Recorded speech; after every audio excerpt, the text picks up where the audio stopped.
बिस्मिल्लाहिर्रहमानिर्रहीम। अस्सलाम वालेकुम डियर स्टूडेंट्स। उम्मीद करता हूँ बच्चों आप सब खैर ऑफिस से हैं। मैं आपको ओ लेवल मैथमेटिक्स की क्लास में वेलकम करता हूँ। हमारा टॉपिक चल रहा है जी लीनियर इनक्वालिटीज़ इन टू वेरिएबल्स के ऊपर।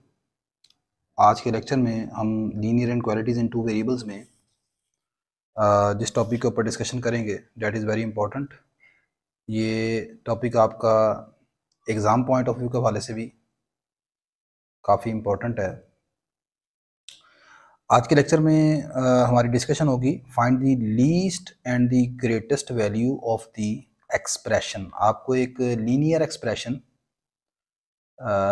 ए X plus B Y form में गिवन है। ये आपने इसकी लीस्ट और ग्रेटेस्ट वैल्यू मालूम करनी है from the graph of linear inequalities in two variable. आपको मतलब एक ग्राफ है linear inequalities in two variable का गिवन हो सकता है आपको, या आप खुद भी बनाने के लिए आपको कहा जा सकता है। उस ग्राफ से आपने इस ये जो एक्सप्रेशन है आपके पास, इस एक्सप्रेशन की स्मॉलेस्ट या लीस्ट और लार्जेस्ट यानी ग्रेटेस्ट वैल्यू मालूम करनी है। यहाँ पर मैं जिस बुक को फॉलो कर रहा हूँ वो आपकी है जी new syllabus mathematics series syllabus D4 है। मैं यहाँ पर यूज़ कर रहा हूँ 7th एडिशन को बाय डॉक्टर जोसेफ यू, और इस बुक के कंसल्टेंट हैं डॉक्टर यी बेन हार। इस बुक में आपके पास सिमिलर जो एग्जांपल्स हैं या आपके जो क्वेश्चंस हैं उनमें बिल्कुल इसी तरह से आज के टॉपिक से रिलेटेड एक वर्क एग्जांपल 3 है, फिर उसके बाद प्रैक्टिस नाउ 3, एक्सरसाइज 1A में आपके पास question number 4, question number 5, question number 6। तो ये टोटल 6 चीज़ें आपके पास यहाँ पर आज के लेक्चर में इससे रिलेटेड हैं, 5 चीज़ें। अच्छा, अब इसमें आज के लेक्चर में मैं क्वेश्चन नंबर 4 आपकी एक्सरसाइज 1A जो है उसमें से डिस्कस करने जा रहा हूँ। क्वेश्चन की स्टेटमेंट कुछ इस तरह है, कहते हैं the leave unshaded the region defined by the following inequalities. आपको ये इनक्वालिटीज़ दी गई हैं, आपने इनका इन रीजन से जो एरिया डिफाइंड होता है, ठीक है, उसको अनशेडेड एरिया आपने मालूम करना है, ठीक है ना। और फिर उस अनशेडेड रीजन से आपने मालूम करनी है 4x प्लस वाई की ग्रेटेस्ट वैल्यू, ठीक है, विच सेटिस्फाइज द अबव इनक्वालिटीज़। तो यहाँ पर क्वेश्चन में उसने ओनली ग्रेटेस्ट वैल्यू कहा है। मैं आपको यहाँ पर इसकी लीस्ट वैल्यू को भी बताऊंगा और ग्रेटेस्ट वैल्यू दोनों का बताऊंगा, क्योंकि क्वेश्चन में आपको लीस्ट और ग्रेटेस्ट समटाइम दोनों ही पूछी जाती हैं। और आपके जो बाकी क्वेश्चन हैं 5, 6, ठीक है, उनमें लीस्ट और ग्रेटेस्ट दोनों का उसने पूछा हुआ है। तो इसमें यहाँ पर इस क्वेश्चन को सॉल्व करने के लिए जो मैं मेथड इस्तेमाल करूँगा वो चंद एक स्टेप्स पर मुश्तमिल है। मैंने लिखा जी as unshaded region is our required region. हमारा जो अनशेडेड रीजन है वो रिक्वायर्ड रीजन हमारा अनशेडेड रीजन होना चाहिए, ठीक है। So to solve the problem we follow the following steps. हम यहाँ पर ये इन स्टेप्स को इस्तेमाल करेंगे। सबसे पहले पहला step, find opposite inequality to the given inequalities. आपको जो इनक्वालिटीज़ दी हैं उनकी ऑपोजिट इनक्वालिटीज़ मालूम करें। देखिए मैंने अपने प्रीवियस लेक्चर्स में भी आपको यही बताया हुआ है कि जब भी आपके पास क्वेश्चन में आपका अनशेडेड रीजन जो है वो रिक्वायर्ड रीजन हो, तो फिर आपने हमेशा ये करना है कि आपको जो गिवन इनक्वालिटीज़ दी हैं इनकी ऑपोजिट इनक्वालिटीज़ मालूम करें। अगर फर्ज करें कि वो कहता है कि हमारा शेडेड रीजन जो है वो हमारा रिक्वायर्ड रीजन है, तो इन डैट केस आपके पास जो शेडेड रीजन अगर रिक्वायर्ड रीजन होगा तो उस सूरत में आप बेटा यहाँ पर ये जो इनक्वालिटीज़ है ना, इनकी ऑपोजिट इनक्वालिटी मालूम करने की ज़रूरत नहीं है। तो फॉर द टाइम बीइंग यहाँ पर चूंकि अनशेडेड रीजन हमारा रिक्वायर्ड रीजन है, तो सबसे पहले इनकी ऑपोजिट इनक्वालिटी मालूम कर लेता हूँ। तो पहली मेरे पास जो x greater than equal to 0 है, इसकी ऑपोजिट इनक्वालिटी है x लेस देन 0। फिर अगली है y greater than equal to 0, तो इसकी ऑपोजिट इनक्वालिटी आएगी y लेस देन 0। फिर आपके पास आएगा 3x plus 4y greater than 24, and the last one आपके पास आएगा 2x plus Y greater than 8। ठीक है बेटा, मीन टू से यहाँ पर अगर लेस देन और इक्वल साइन है तो आपकी जो ऑपोजिट इनक्वालिटी होगी उसमें जस्ट ग्रेटर देन का साइन होगा। यहाँ पर अगर लेस देन इक्वल है तो ग्रेटर देन, और अगर आपके पास लेस देन ग्रेटर देन और इक्वल है तो फिर लेस देन साइन आ जाएगा, ठीक है। और अगर फर्ज करें कि जस्ट ग्रेटर देन साइन होता तो फिर उसकी ऑपोजिट इनक्वालिटी बनती लेस देन और इक्वल, ठीक है। अच्छा, ये जो अपोजिट इनक्वालिटीज आपके पास बन चुकी हैं, अब आपने क्या करना है, इनके ग्राफ बनाने हैं। ठीक है, नेक्स्ट सेकंड स्टेप ये है, shade the region follow by the opposite inequalities. आपने जो अपोजिट इनक्वालिटीज बनाई हैं इनको शेड करें, इनके रीजन को शेड करें आप। ठीक है, तो यहाँ पर मैंने ऑलरेडी शेड करके रखा हुआ है, चूँकि ये सारी चीज़ें मैं आपको ऑलरेडी बता चुका हूँ। इसके बाद एक्चुअली नेक्स्ट स्टेप होता है, इन ऑपोजिट इनक्वालिटीज की आपने बाउंड्री लाइन या एसोसिएटेड इक्वेशन बनानी होती है। तो what are the boundary lines of these opposite inequality? x less than 0 है, इसकी बाउंड्री लाइन होगी x equal to 0। Boundary line is just an equation, वो सिर्फ इक्वेशन है। आपने क्या करना है, लेस देन हो या ग्रेटर देन साइन हो, उनको जस्ट इक्वल से चेंज कर दें। y equal to 0, 3x plus 4y equal to 24 and 2x plus y equal to 8। ये इनकी एसोसिएटेड इक्वेशन या बाउंड्री लाइन बन गई है। These are the associated equations और बाउंड्री लाइंस। ठीक है, आप सबसे पहले इनका ग्राफ ड्रा करते हैं एसोसिएटेड इक्वेशंस का, फिर उन एसोसिएटेड इक्वेशंस को, उन बाउंड्री लाइंस को या एसोसिएटेड इक्वेशन के ग्राफ को इस्तेमाल करते हुए आप इन रीजन्स को शेड करते हैं। ठीक है, ये तमाम चीज़ें मैं अपने लेक्चर्स में बता चुका हूँ, प्रीवियस लेक्चर को आप देख रहे हैं।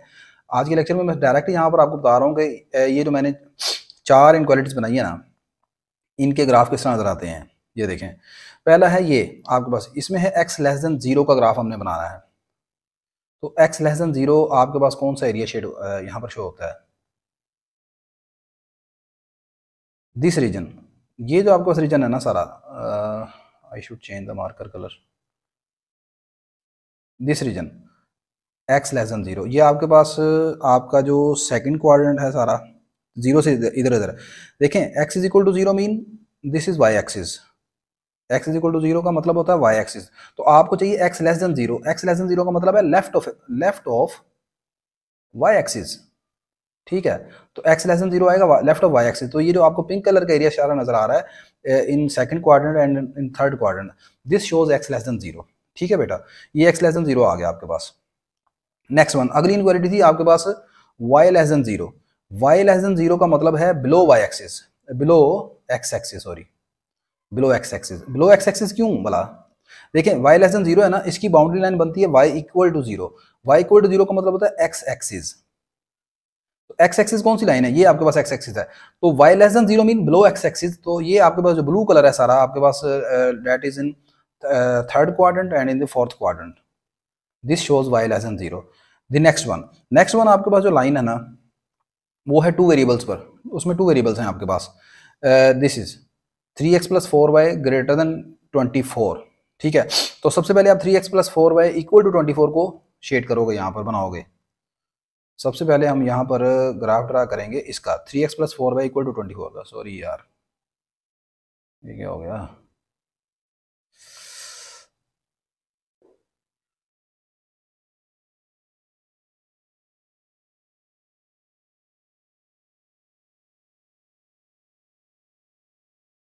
अच्छा, तो मैं आपको यहाँ पर बता रहा हूँ कि आपने सबसे पहले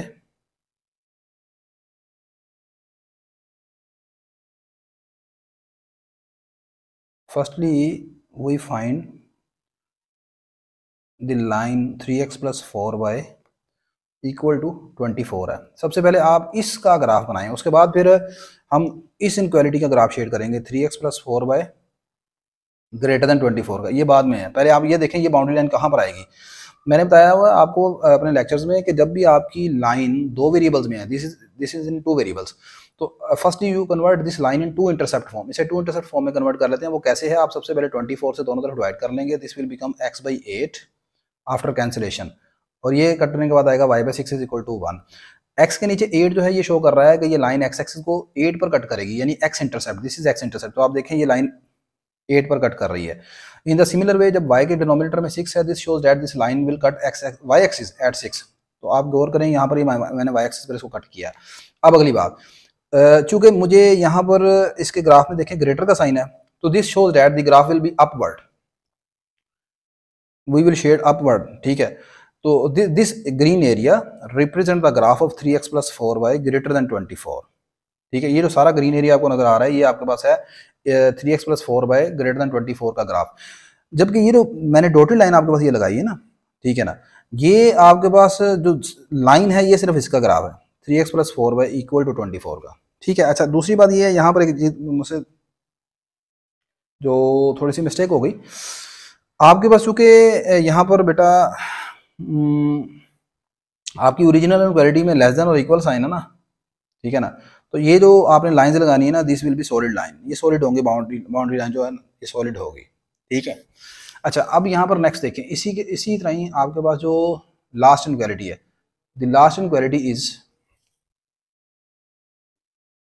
2x plus Y less than और equal to 8। This is original inequality. इसकी ऑपोजिट इनक्वालिटी बनी है 2x plus Y greater than 8।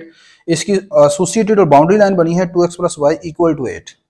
सबसे पहले आप ये बाउंड्री लाइन ड्रा करेंगे, उसके लिए इसे मैं टू इंटरसेप्ट फॉर्म में कन्वर्ट कर लेता हूँ, दोनों तरफ 8 से डिवाइड कर दिया, this will become 2x by 8, y by 8 is equal to 1, this will become x by 4, this is equal to y by 8 is equal to 1। x के डिनोमिनेटर में 4 है, this shows that this the line will cut the x axis at 4। तो आप गौर कर लें, this is x is equal to 4, ठीक है ना। हेयर पर दिस रिप्रेजेंट 1 यूनिट, ये आपके पास पर बॉक्स जो है दिस रिप्रेजेंट 1 यूनिट, तो ये 4 यूनिट पर इसको कट कर गया। इसी तरह ही y एक्सिस पर आप गौर करें तो यहाँ this is y is equal to 8, ठीक है। Now the opposite inequality has a greater than sign, so this blue और purple area this shows the graph will be upward. ये सारा जो आपके पास शेडेड रीजन होगा ये अबव दिस लाइन होगा, ठीक है। ये सारा आपके पास एरिया कहलाएगा 2x plus Y greater than 8 का, ठीक है। अब इन चारों एरियाज को, इन चारों फिगर्स को अगर हम कंबाइन कर लेते हैं सिंगल ग्राफ में, तो आपके पास ये सारा बेटा इस तरह आ जाएगा। After combining all of these 4 figures into a single figure, this represent this white area, this is unshaded region, this white area is required unshaded region, white area is required unshaded region, ये आपके पास required unshielded reason आ जाएगा, ठीक है। जो सब में common है, आप गौर कर लेना, आपने सब में कॉमन निकालना है, आपने चारों को, आपने एक्चुअली चारों को इकट्ठा एक ही पेपर पर बनाना है, एक ही ग्राफ पेपर पर, ठीक है। मैंने आपकी वैसे समझाने के लिए इनको अलग अलग कर दिया, ठीक है। वैसे मैंने चारों को एक ग्राफ पर कैसे बनाते हैं ये भी मैंने आपको बताया हुआ है, सही है। देखें, इसमें ये ब्लू एरिया ऊपर है आपके पास, ठीक है, ये ग्रीन एरिया, इन चारों फिगर्स को अगर आप इकट्ठा कर लें तो आपके पास, मैंने ये फिगर सारी आपके सामने बना कर दिखा दी है, this white area showed the required region. अब अगली बात ये है, नेक्स्ट थर्ड स्टेप, अब आपने ये अनशेडेड एरिया मालूम कर लिया है, next we find the largest and the smallest value of the expression 4x plus y is 4x plus y। इसकी अब आपने लार्जेस्ट एक्सप्रेशन और स्मॉलेस्ट एक्सप्रेशन मालूम करनी है, वैल्यू मालूम करनी है, सॉरी। इसके लिए सबसे पहले हम क्या करते हैं, find the vertices of the unshaded region. अब आपने वर्टिसेस मालूम करने हैं अनशेडेड रीजन के। अब आपका देखें अनशेडेड रीजन ये है, your unshielded reason lies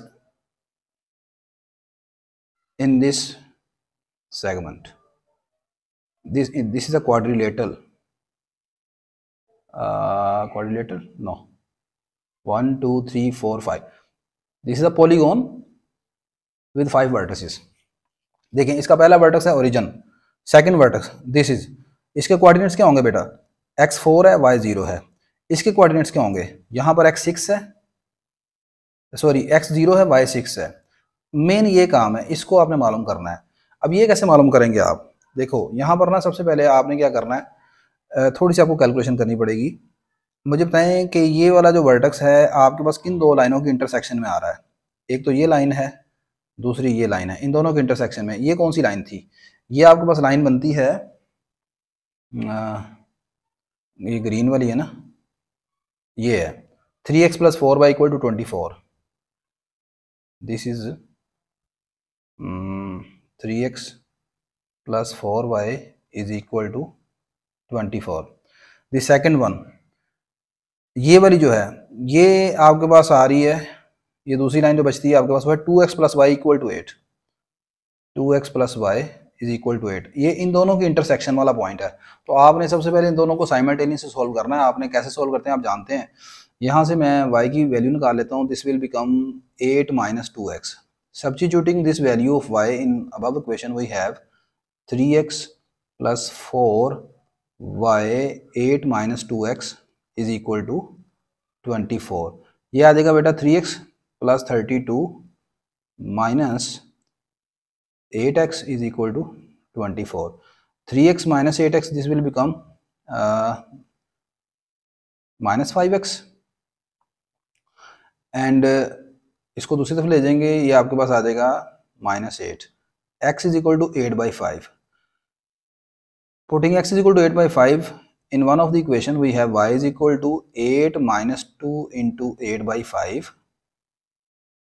This will become 40 minus 16. This will become 24/5. So this vertex is, the coordinates of this vertex are 8/5 and 24/5. अब ये जब आपने मालूम कर ली हैं तो अब आपने वर्टिसेस मालूम कर ली हैं सारे।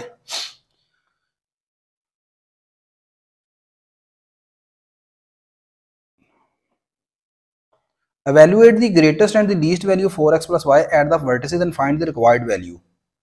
Last step. Write here vertices and find the value of the expression 4x plus y. आपके कुछ जो बाकी क्वेश्चन है उनमें इसका नाम उसने p रखा हुआ है, वो नाम कुछ भी रख सकता है, p रख लें, q रख लें, वो उसमें कोई मसला नहीं है। पहला वर्टेक्स है origin, that is 0 0। The second vertex उसका नाम हम a रख लेते हैं, suppose this is a 4 0।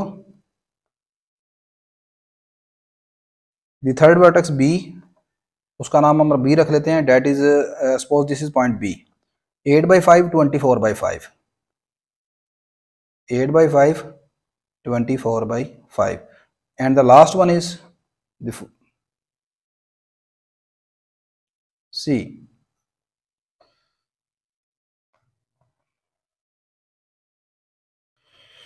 OABC quadrilateral थी यार, ये चार वर्टिसेस में क्वाड्रिलेटरल थी, सॉरी। तो ये आपके पास लास्ट पॉइंट है 06 C 06।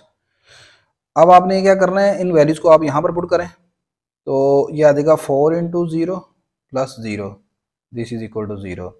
ए को पुट करें, ये आ जाएगा 4 × 4 प्लस y की जगह 0, this is equal to 16। Next put 4 × 8/5 plus 24/5, this will become 32 plus 24/5, this is equal to 56/5, this is equal to approximately 11.1। Lastly y is equal to 6, this is equal to 6। अब आप इन value से देख सकते हैं कि आपके पास जो सबसे लीस्ट वैल्यू निकली है, this is the least value, this is the least value of p at origin and the greatest value is 16, this is the greatest value which is 16 at vertex 4 0। ठीक है, तो इस तरीके से बेटा आप अपने इस क्वेश्चन को सॉल्व कर सकते हैं। इसमें फिर भी अगर आपको किसी चीज़ की कोई समझ नहीं आई, ग्राफ किस तरह बनाना है, मैं ये तमाम चीज़ें अपने प्रीवियस लेक्चर में आसान बड़ी डिटेल से बता चुका हूँ। फिर भी कोई चीज़ नहीं समझ आई तो आप मुझे बता दीजिएगा, ठीक है। इंशाल्लाह हम डिस्कस कर लेंगे। ये वीडियो अच्छी रही तो लाजमन इसको लाइक कर लीजिएगा बेटा, शेयर कर लीजिएगा और अपने दूसरे दोस्तों को बताइएगा। अपनी दुआ में याद रखिएगा। अल्लाह हाफिज़।